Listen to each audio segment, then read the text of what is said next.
Well, we've been hearing that some people have been obviously stuck overseas. We've actually got one of those people now with us, joining us from Thailand. Of course, Chris, the borders are closed and no connections or something. Tell us your story. What happened?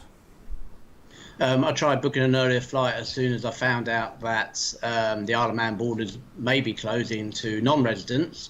I couldn't get an earlier flight as there was no date given for closure of the borders to residents as well at the time.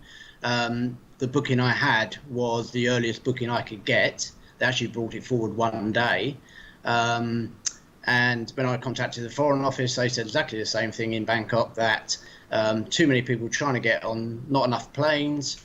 And they said, you've got a flight booked, hold on to it and hope they don't close the border in the Isle of Man beforehand, which unfortunately they only gave it 4 days before deciding to close the border, which was 2 days earlier than I could possibly get back to Dublin originally.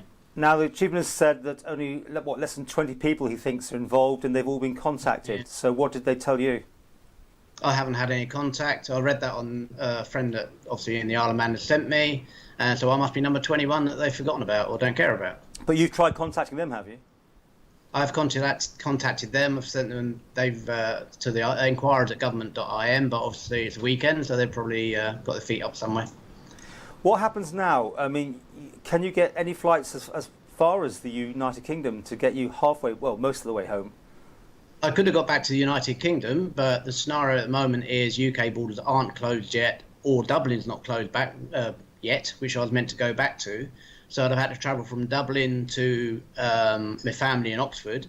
Then you've got the risk, if I'm a carrier, that I could give it to my sister and my brother-in-law, and obviously my 84-year-old mum, which I don't want to take the risk of doing. So the decision at the time, from advice from everybody here and across, was you're better off being here because there's less cases in Thailand of the coronavirus than there is in the UK. So for safety-wise, I've changed my booking to the 15th of April, which gets me back, if the borders open after the 21 days, I'll get back on time. But no one's sure at the moment what's happening in that respect. Yes, I mean, the Chief Minister was pushed on this in the emergency timber the other day, and clearly, obviously, it's a 3-week period, but there was some sort of, I felt if there was need, that there could be some flexibility, but who knows? I mean, technically, yes, it's shut for these 3 weeks. You think staying out there is the better option?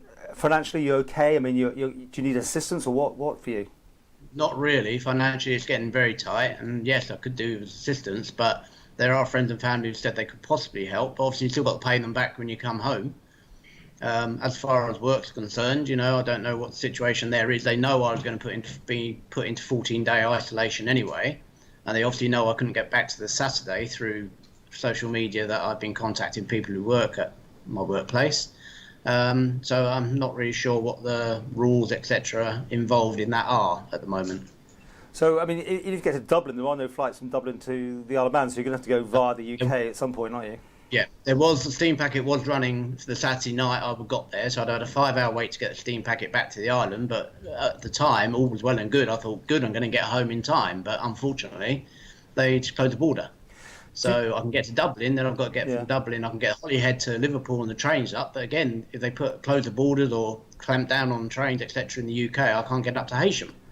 So I would have gone to Oxford and stayed there. I'm getting the impression that you think there should be more communication or more information? Well, I think mate, when they first said they were going to possibly close the borders to non-residents, they said, if they'd have said that they're going to close the borders a week later or 4 days later for residents as well, then I'd have had to think of something else. I'd had to pay probably £3,000 for a ticket to get back sooner, which I didn't have the funds to do at the time anyway. And the reason you stayed so long in the first place was just because you thought the borders would still be open, is that right? Or Well, yeah, there was no news. I mean, the first week I was here, nothing had been escalated to the point. I think there were only 2 cases in the Isle of Man after a week I was here. And obviously every day, every hour was escalated. And obviously I'm getting my social media from people in the Isle of Man 7 hours later. So, anything I send today, they're all in bed now. In the morning, they're going to be, 7 hours behind me. So it's a day late. Luckily, I've got a contact at Romsway Airport who let me know about Stobart, but possibly closing down. And then he said, like, obviously they've shut their shop on the Wednesday, I think it was, who run Aer Lingus, I believe, from Dublin to the Isle of Man. So yeah, I did try to get back earlier because I didn't really want to be stuck here. Because I thought I'd be probably safer in the Isle of Man in my own place for 14 days and go back to work. But sadly, that wasn't the case. And clearly, you're hoping that this 3-week period might be reviewed, so some people who have got stuck and can get back can make it to the Isle of Man rather than waiting out the 3 weeks before a decision is made. Yeah, basically, yeah. I don't really want to be here much longer. I mean, it's nice to say it's 100 degrees Fahrenheit out here, but it's you still got to live. You still got to buy food. There's a curfew over here now, voluntarily one at the moment. But if people are flouting it, unfortunately, over here, the cafes and that and the bars, the Thai government might turn around and just say we're going to have a total lockdown, and then they might close the airport and everything. And cases are increasing there, I believe. I think I'm right in saying. Yeah, they are. They've increased quite a bit. Yeah. So, any message? You got family and friends here, and you're right. I've only got friends in the Isle of Man, and my family in England.